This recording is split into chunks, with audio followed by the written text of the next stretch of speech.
Hai guys, kembali lagi di Cheers Project. Hari ini aku mau cerita alur film Girls Against Boys tahun 2013.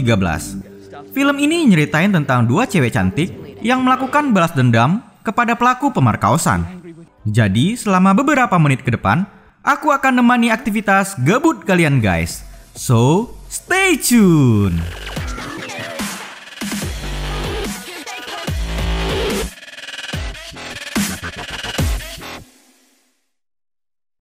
Di awal film, seorang cewek cantik sedang berada di kamar bersama Pak Polisi. Ceritanya itu mereka mau mantap-mantapan. Pas mau mulai, si cewek nutupin mata dan borgol tangan si Pak Pol. Biar sensasinya agak-agak kayak BDSM gitu.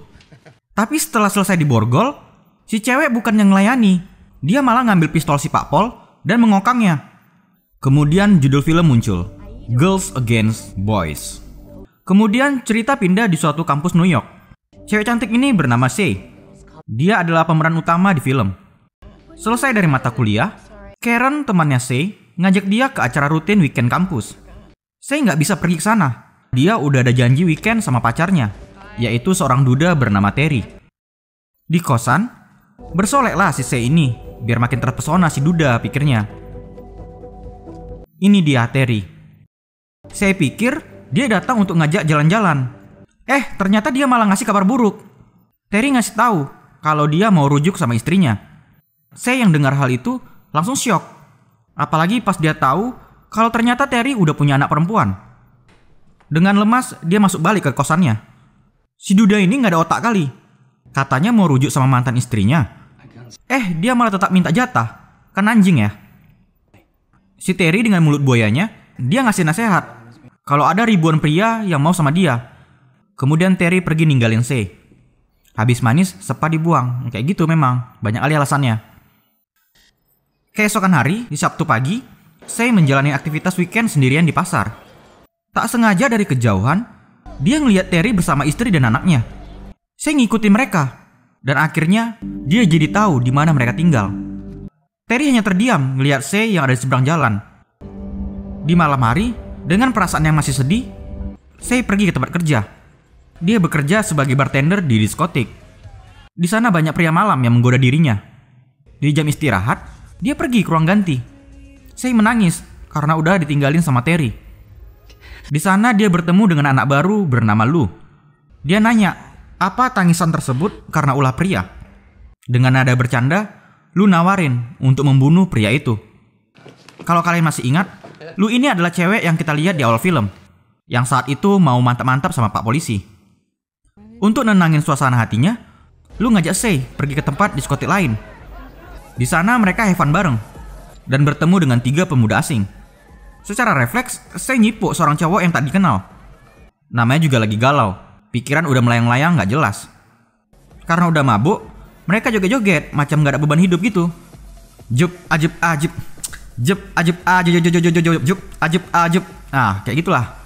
Selesai dari dugem, ternyata pemuda itu ngajak Sei dan Lu ke kosan mereka. Ya si Sei positif thinking aja. Dia pikir mereka cowok baik-baik. Nama mereka adalah Eric, Simon, and Duncan. Ini adalah kosan Eric dan Duncan. Dengan keadaan masih mabuk, Sei dan Simon kembali bercipokan. Karena sedikit tersadar, dia pergi menjauhinya. Saya tahu kalau itu adalah tindakan yang salah. Lu ngelihat Simon dengan mata mengancam. Seolah-olah Lu tahu kalau dia adalah cowok jahat. Sei masuk ke kamar mandi. Dia termenung dengan apa yang dia lakukan sekarang. Nggak taunya dia malah ketiduran di dalam. Saat udah terbangun, Sei berniat buat pulang. Simon nawarin buat ngantar dia pulang. Sei menolak tawaran itu. Dengan agak sedikit memaksa, Simon tetap mau mengantarnya. Dengan alasan dia mau pergi keluar juga. Pergilah orang kedua naik taksi. Rupanya si Lu nggak sempat buat ngejar dia. Pas udah sampai di gedung kosan, ternyata si Simon juga ikut turun. Dia minta untuk bisa menginap di kosannya dan janji nggak akan berbuat macam-macam. Buaya. Si Sei nggak ngasih izin. Abis itu Simon minta nomor HP-nya. Si Sei juga nggak mau kasih. Nggak nyerah, dia narik tangan Sei, memaksa minta cipokan perpisahan. Sei yang udah tersadar tentu aja nggak mau ngasih. Otak Simon yang udah sange sampai kubun-ubun, dia ngelakuin kekerasan. dan langsung membuka celana untuk memperkaosnya. Saya nggak tinggal diam. Dia menendang burungnya dan langsung berlari menuju kamar kos sambil berteriak minta tolong. Tapi nggak ada satu orang pun yang datang untuk membantunya. Dengan rasa panik ketakutan, saya berusaha membuka pintu kos. Tapi percuma aja. Simon berhasil mengejar dan mendorongnya. Di pagi buta itu, saya udah diperkaos secara brutal sama Simon, cowok asing yang baru dia kenal beberapa jam yang lalu. Setelah kejadian naas tersebut, dengan keadaan down, dia langsung nelpon ibu dan temannya. Tapi HP mereka nggak ada yang aktif. Dia tampak sangat kebingungan, tak tahu apa yang harus dia lakukan. Dia kemudian memberanikan diri datang ke rumah Terry. Tentu aja Terry terkejut dan marah, karena hubungan mereka sudah berakhir. Dia mengira saya mau merusak hubungan keluarganya. Saya nggak sanggup untuk ngasih tahu tentang kejadian buruk yang udah menimpa dirinya. Terry ngantar dia pulang ke kosan. Pas udah sampai, saya memeluk Terry, seakan ingin menunjukkan minta perlindungan. Tapi Terry malah salah mengartikan maksud pelukan itu. Terry ngasih cipokan, tapi saya menolak untuk ngelakuin hal tersebut. Terry memaksanya untuk bermantap-mantapan, mendorongnya hingga terjatuh dan langsung menidurinya. Saya berteriak dengan keras dan sekuat tenaga mendorongnya. Terry nggak paham dengan apa yang diinginkan saya. Dengan kesal, dia kemudian pergi meninggalkannya. Saya sangat trauma dengan kejadian tadi pagi. Dia terbaring menangis, nggak tahu kemana dia harus mengadu. Mendadak Lou, bartender teman kerjanya, nelpon. Akhirnya dia nemani saya pergi ke kantor polisi untuk melaporkan kasus yang dia alami.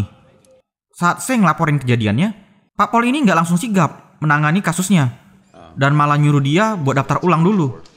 Buset dah, dikira sekolahan kali ya. Dengan tatapan sadis, Lou geram melihat respon dari Pak Pol.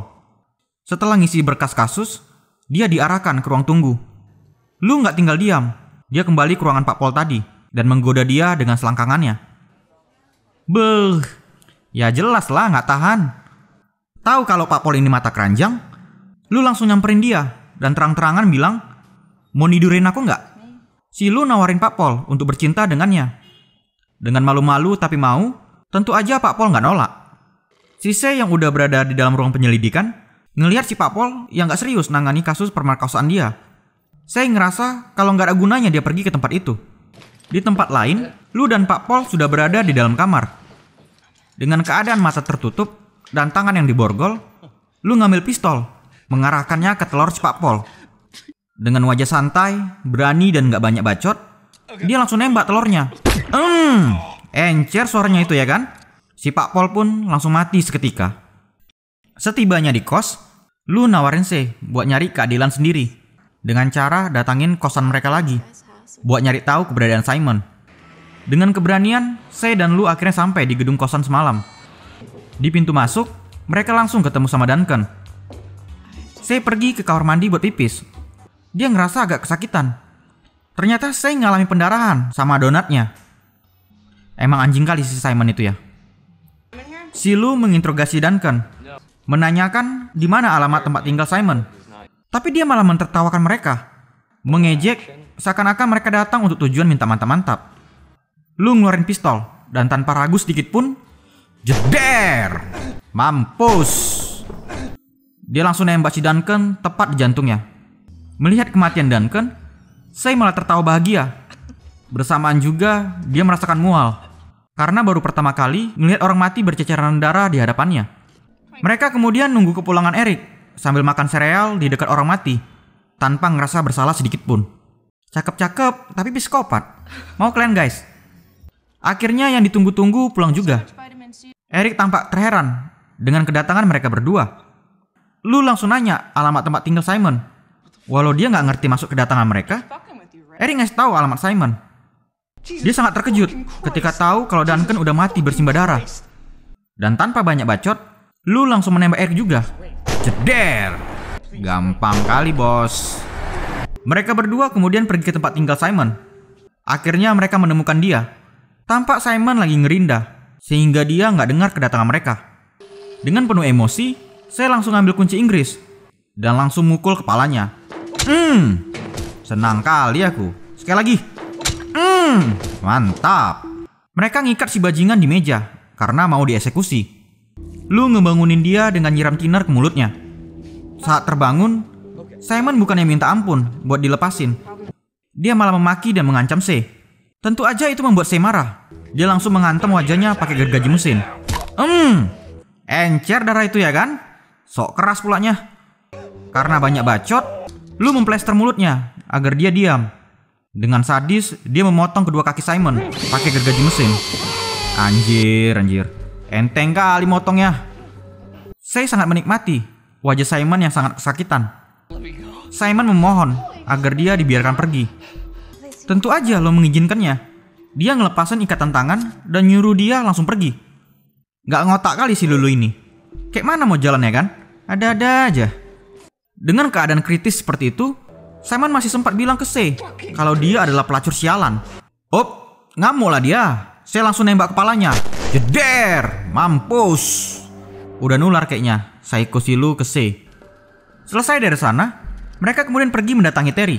C berniat ingin balas dendam kepadanya. Mereka ngikutin kepergian Terry. Tanpa ketahuan, mereka masuk ke dalam mobil dan Lu langsung menyandranya.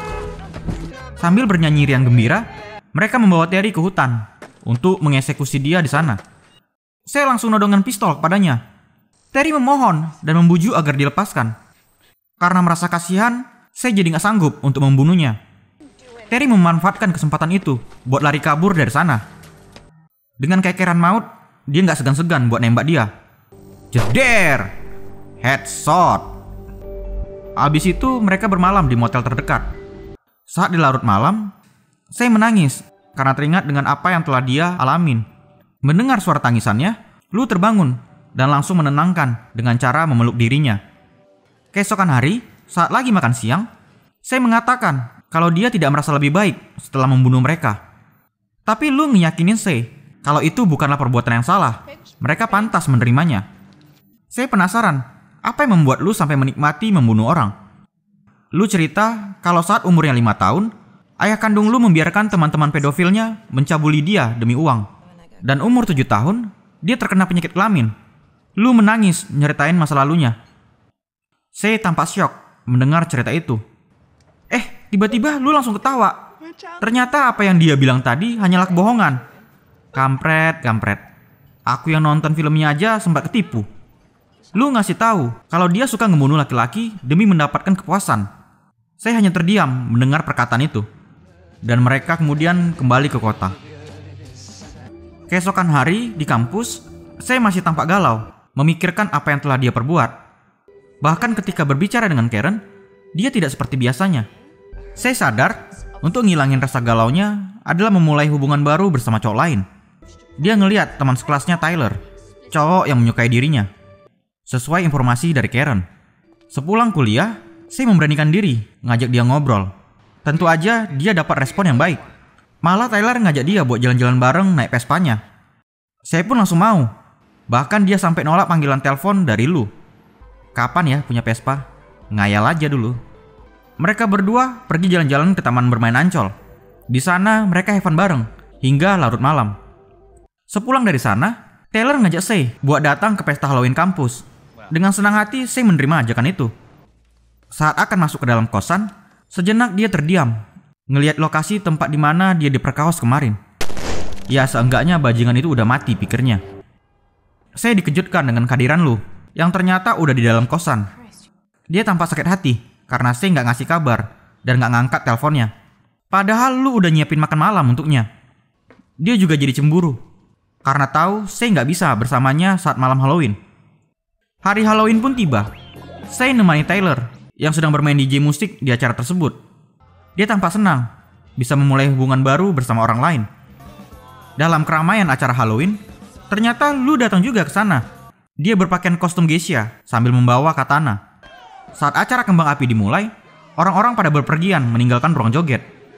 Bersamaan, saya juga pergi permisi ke kamar mandi. Kemudian, Lu menggoda Tyler dengan menjatuhkan mikrofon yang ada di sana. Ya tentu aja si Tyler mendatanginya. Tyler pikir si cosplay ini mau main pedang-pedangan sama dia. Nggak taunya, jebret, muncrat darah itu. Tyler pun langsung mati seketika. Saya balik dari kamar mandi dan nemui Tyler yang udah kaku mati bersimbah darah. Tanpa terkejut, teriak atau menangis, dia hanya nunjukin wajah kesal karena tahu siapa pelakunya. Saya balik ke kosan Dia ngelihat ada katana berbekas darah di mejanya. Dari kegelapan, Lu dengan keadaan bugil mendatangi Se dari belakang. Dia bilang kalau dia ngelakuin itu semua demi kebaikan mereka bersama. Kali ini Se nggak terima dengan perbuatan jahatnya. Dia ngambil katana itu dan langsung menyabet perutnya. Banjir. Darah langsung bercucuran dari perutnya.